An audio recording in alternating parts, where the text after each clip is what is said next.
Chapter 22. Cole. It was nearly 5 in the morning when the plane touched down back in Illinois. Cara had fallen asleep against Cole's shoulder, and he really didn't want to move her. He'd enjoyed the feel of a woman close to him again.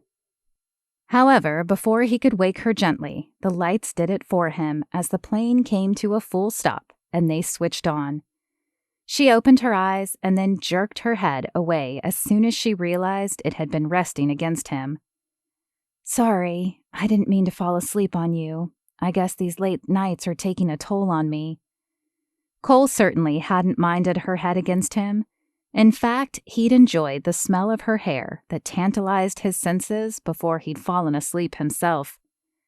"Completely understandable. In fact, when this is all over, I may have to find a place to pass out for a week."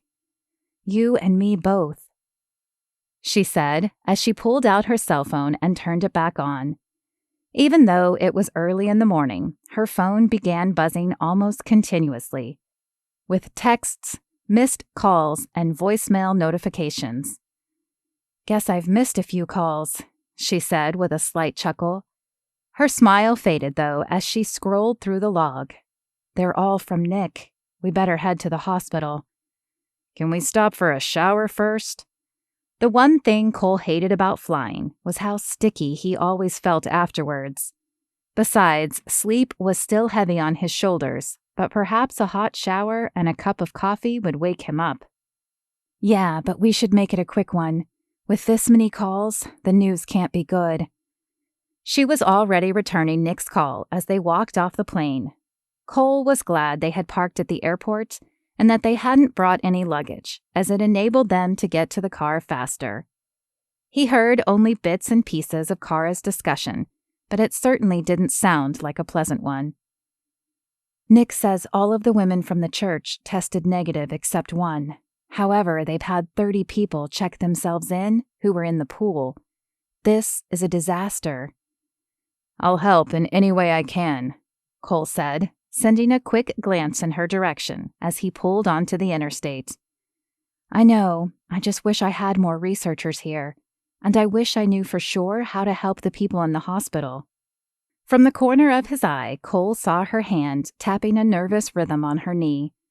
Without taking his eyes from the road, he reached his right hand over and grabbed hers. She turned to look at him, but she did not pull her hand away.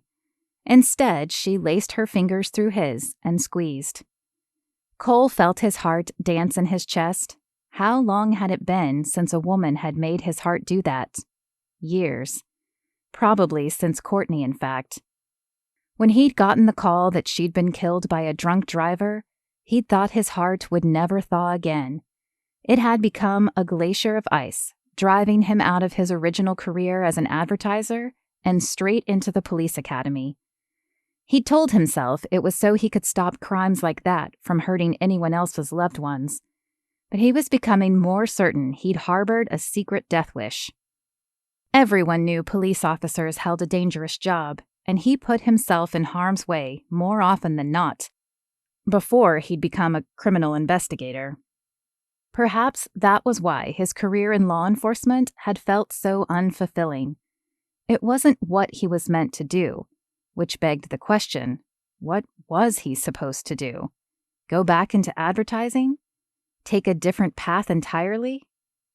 The rest of the drive back to the bed and breakfast was quiet, but not uncomfortable. Makenna greeted them as they entered. She'd offered to help out until Cara could return to her post. "I guess you heard the news," she said. "Yeah, we're stopping long enough for a shower and coffee before we head over to the hospital." "How bad is it?" Cara asked. Makenna shook her head. "I'm not sure. Bubba just said he'd heard a lot of people had checked themselves in. Everyone's a little on edge." Cole could see the guilt weighing on Cara's shoulders again. "Don't worry, Makenna. We'll figure this out." She offered him a tight-lipped smile, and he headed to his room to clean up.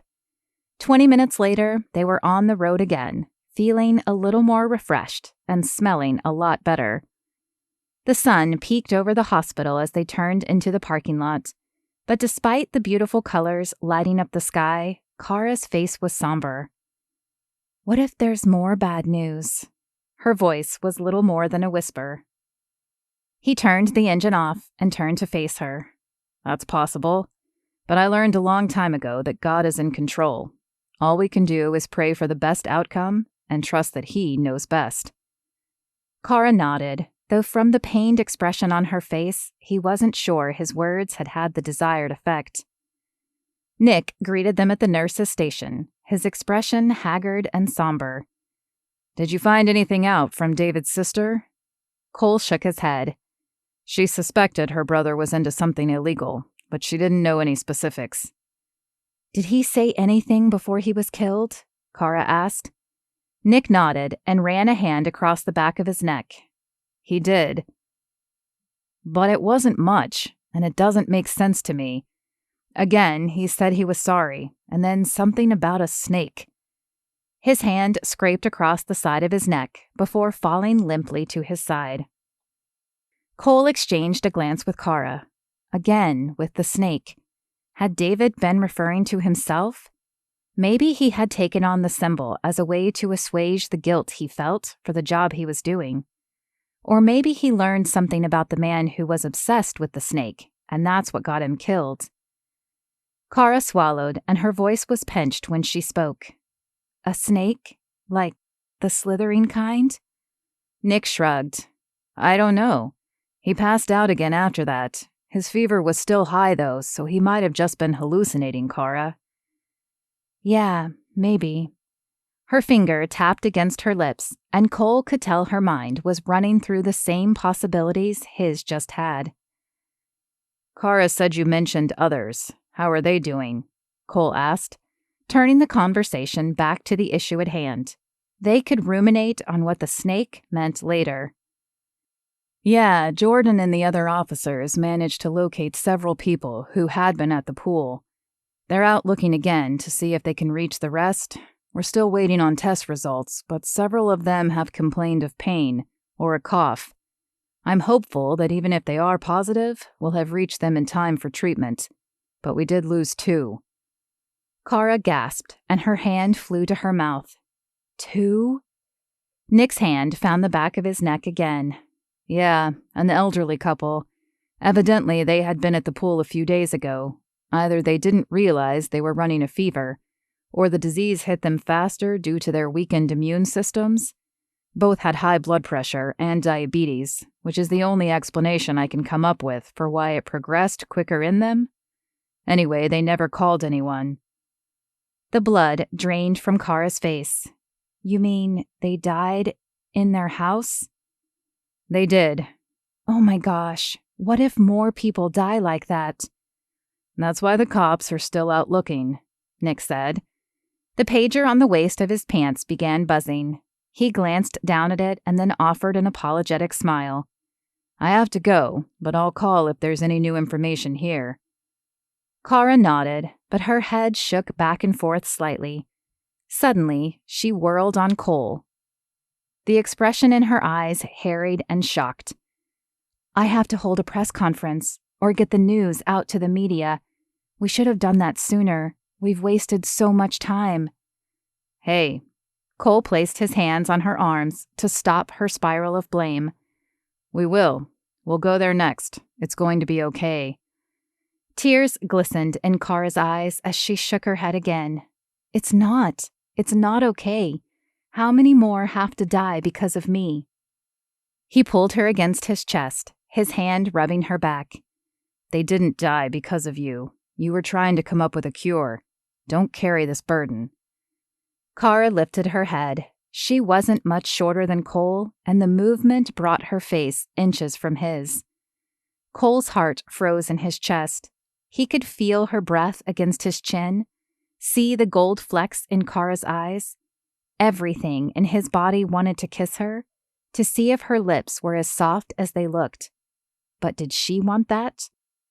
Her lips parted, and he held his breath. We should get to the media, and then back to the research, she said, her words as soft as a butterfly's wings. Cole fought against the desire raging through his body, and swallowed his disappointment. Right. Yes, let's go. As he led the way back to the car, he couldn't help hoping there would be another moment like the one they'd just shared. A moment where he would not hesitate, but would get to touch her lips with his own.